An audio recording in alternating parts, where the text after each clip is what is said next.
Sai Ram, we will now start with chapter 27, Preliminary. When a man dives into the sea, he gets the merit of bathing in all sacred rivers. Similarly, when a man takes refuge at the feet of the Sadguru, he gets the merit of bowing to the Trinity, Brahma, Vishnu and Mahesh, and the Parabrahma. May victory be unto Shri Sai, the wish-fulfilling tree, and the ocean of knowledge who gives us self-realization. O Sai, create in us a regard for your stories, and let the readers devour them with the same relish with which the chatak bird drinks water from the clouds and becomes happy. While listening to your stories, let them and their families get all the sattvic emotions. Let their bodies perspire, let their eyes be full of tears, let their prana be steady, let their minds be composed, let their hair stand on end, let them cry, sob, and shake, and let their hostilities and distinctions vanish. If these things happen, this is a sign of the grace of the Guru dawning upon them. When these emotions develop in you, the Guru is greatly pleased and will certainly lead you onto the goal of self-realization. The best way, therefore, to free yourself from the shackles of Maya is complete and wholehearted surrender to Baba. The Vedas cannot take you across the ocean of Maya. It is only the Sadgurus who can do so and make you see the Lord in all creatures. Granting a consecrated book. The variety of the methods by which Baba imparted advice is already mentioned in the previous chapters. In this one, we shall deal with one such method. It was a habit of some devotees to bring religious books they wanted to study to Baba and to have them consecrated by him. While reading such books every day, they felt that Baba was with them. Kaka Mahajani came to Shirdi with the copy of the Eknathi Bhagvat. Shama borrowed the book to read it and took it with him when he went to the masjid. There, Baba took it from him, touched it, and after flipping through a few pages, gave it back to Shama and asked him to keep it with him. When Shama said it belonged to Kaka and that he had to return it, Baba said, No, I have given it to you, and you better keep it for your safe custody. It will be of use to you. In this way, many books were entrusted to Shama. Kaka Mahajani, after a few days, brought another copy of the Bhagavad and gave it to Baba. Baba then gave it back as prasad and asked him to preserve it well, and assured him that it would benefit him greatly. Kaka accepted it with a bow. Shama and the Vishnu Sahasranama. Shama was a very close devotee and Baba wanted to bless him by giving him a copy of the Vishnu Sahasranama as prasad. This was done in the following way. Once a Ramdasi came to Shirdi and stayed there for some time. Every day he woke up early in the morning, washed his face, bathed, and then wearing saffron-colored clothes and besmearing himself with sacred ashes, read the Vishnu Sahasranama, a book that gives 1,000 names in praise of the Lord Vishnu, held second in importance to the Bhagavad Gita. And he read the Adhyatma Ramayana with faith. After a few days, Baba thought of favoring and initiating Shama with the Vishnu Sahasranama.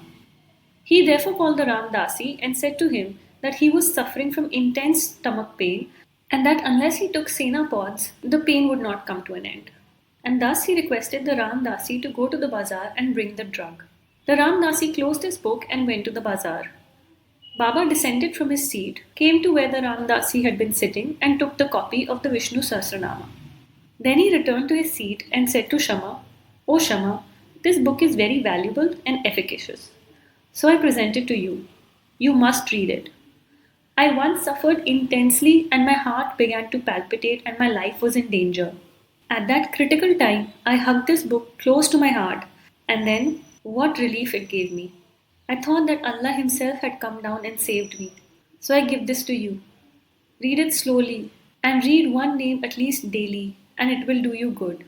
Shama replied that he did not want it and that its owner, the Ramdasi, who was a mad, obstinate and irritable fellow, would certainly pick a quarrel with him for taking the book. Besides, as he was a rustic, he could not clearly understand Sanskrit that was written in the book. Shama thought that Baba wanted to set him up against the Ramdasi by this act, but he had no idea of Baba and what he felt for him. Baba wanted to tie this necklace of the Vishnu Sahasranama around Shama's neck as he was an intimate devotee and thereby save him from the miseries of the worldly existence. The efficacy of God's name is well known. It saves us from all sins and bad tendencies and frees us from the cycles of births and deaths. There is no easier sadhana than this. It is the best purifier of our mind.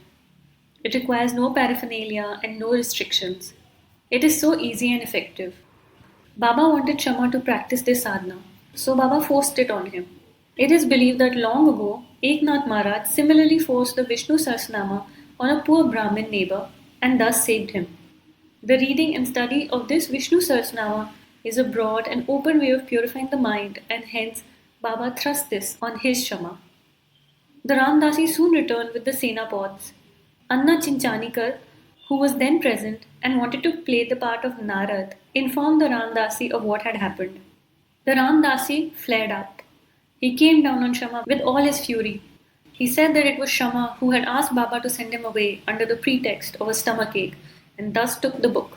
He began to scold and abuse Shama and remarked that if the book was not returned, he would dash his head before him. Shama calmly spoke with him, but in vain. Then Baba spoke kindly to him as follows: O Ramdasi, what is the matter with you? Why are you so turbulent? Is not Shama our boy? Why do you scold him so unnecessarily? How is it that you are so quarrelsome? Can you not speak soft and sweet words? You read these sacred books daily, and yet your mind is impure and your passions uncontrolled. You ought to be indifferent to all things. Is it not strange that you should covet this book so strongly? A true Ramdasi should have no mamta, but have samta towards everything. You are now quarreling with Shama for a mere book. Go and take your seat. Books can be had in plenty, but not men. Think carefully, be considerate. What is your book worth? Shama had no concern with it. I took it myself and gave it to him. You know it in your heart. I thought Shama might read it and profit thereby, so I gave it to him.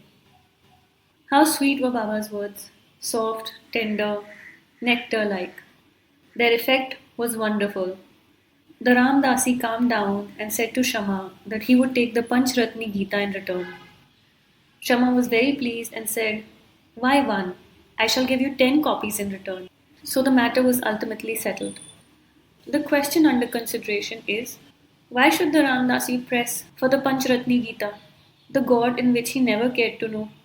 And why should he, who reads religious books in the masjid every day in front of Baba, quarrel with Shama? We do not know how to apportion the blame and who to blame. We can only say that had this not happened, the importance of the subject, the efficacy of God's name, and the study of Vishnu Sahasranama would not have been brought home to Shama. So we see that Baba's method of teaching and initiating was unique. In this case, Shama gradually studied the book, mastered its contents to such an extent that he was able to explain it to Professor G. Narke, the son-in-law of Shriman Bhuti, a devotee of Baba. It is important to know and respect that if any holy book comes to you, it is meant for you. It is not a coincidence. It is not to be taken lightly or for time pass. It has happened to many times that books have come to me and books have gone to other people through me.